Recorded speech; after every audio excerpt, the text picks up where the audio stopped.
Mukunda jewellers వారి Poorvi gold and diamonds November 1న KPHB లో ఘనంగా ప్రారంభం. ఓపెనింగ్ ఆఫర్ గా ప్రతి 3 లక్షల కొనుగోలుకు ఒక బంగారు నాణెం ఉచితంగా పొందండి. ముఖ్యమంత్రి చంద్రబాబు నాయుడు, ఉప ముఖ్యమంత్రి పవన్ కళ్యాణ్ సారథ్యంలో రాష్ట్రంలో అధికారంలో ఉన్న టీడీపీ, జనసేన, బీజేపీ సంకీర్ణ కూటమి ప్రభుత్వంపై వైఎస్ఆర్సీపీ అధినేత మాజీ ముఖ్యమంత్రి వైఎస్ జగన్మోహన్ రెడ్డి ఉద్యమ కార్యాచరణకు సిద్ధమవుతున్నారు.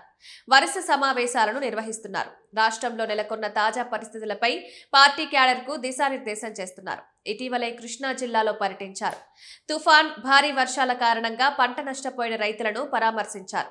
పంట నష్టం గురించి ఆరా తీశారు. స్వయంగా రైతులను కలిసి వారి ఇబ్బందుల గురించి అడిగి తెలుసుకున్నారు. ఈ సందర్భంగా పలు డిమాండ్లను ప్రభుత్వం ముందుంచారు. వీటిని నెరవేర్చేలా ప్రభుత్వంపై ఒత్తిడిని తీసుకుని వస్తున్నారు. దీనికి అద్భుత స్పందన లభించిందని వైఎస్ఆర్సీపీ నాయకులు చెబుతున్నారు. ఇప్పుడు మరోసారి పార్టీ నేతలతో సమావేశం కానున్నారు. పార్టీ విద్యార్థి విభాగం రాష్ట్ర కమిటీ సభ్యులు, జిల్లా, అసెంబ్లీ నియోజకవర్గాల స్టూడెంట్ వింగ్ అధ్యక్షులతో సమావేశమవుతారు. తాడేపల్లి పార్టీ కేంద్ర కార్యాలయంలో ఈ భేటీ ఏర్పాటు కానుంది. విద్యార్థుల సమస్యలు, ఫీజు రియంబర్స్మెంట్, మెడికల్ కాలేజీలు, ప్రభుత్వ పాఠశాలల నిర్వీర్యం వంటి పలు అంశాలపై చర్చించనున్నారు. వారికి దిశానిర్దేశం చేయనున్నారు. మెడికల్ కాలేజీల PPP విధానానికి టీడీపీ కూటమి ప్రభుత్వం తెరతీసిందంటూ వైఎస్ఆర్సీపీ విమర్శిస్తున్న విషయం తెలిసిందే. దీనికి నిరసనగా ఇప్పటికే చలో మెడికల్ కాలేజీల ఆందోళన నిర్వహించింది కూడా. దీనిపై కోటి సంతకాల సేకరణను చేపట్టింది. అటు నిరుద్యోగ భృతి కోసం యువత పట్టుబట్టుతోంది.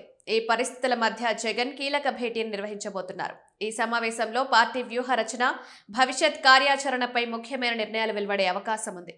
కూటమి ప్రభుత్వం అధికారంలోకి వచ్చిన తర్వాత మెడికల్ కాలేజీల అభివృద్ధి నిలిచిపోయిందని, కొత్తగా ఒక్క ఇటుక కూడా వేయని పరిస్థితి నెలకొందని వైసీపీ విమర్శిస్తోంది. తమ ప్రభుత్వ హయాంలో 17 మెడికల్ కాలేజీలు తీసుకువస్తే వాటిలో 5 పూర్తయి ప్రజల సేవలోకి వచ్చాయని గుర్తు చేస్తోంది. ప్రస్తుత ప్రభుత్వం ఈ సీట్లు కూడా వద్దని నేషనల్ మెడికల్ కౌన్సిల్కు లేఖ రాసిందని, దీని వెనుక చంద్రబాబు నాయుడు కుట్ర ఉందని ఆరోపిస్తోంది. మెడికల్ కాలేజీల ప్రైవేటీకరణను అడ్డుకుంటామని ధీమా వ్యక్తం చేస్తోంది.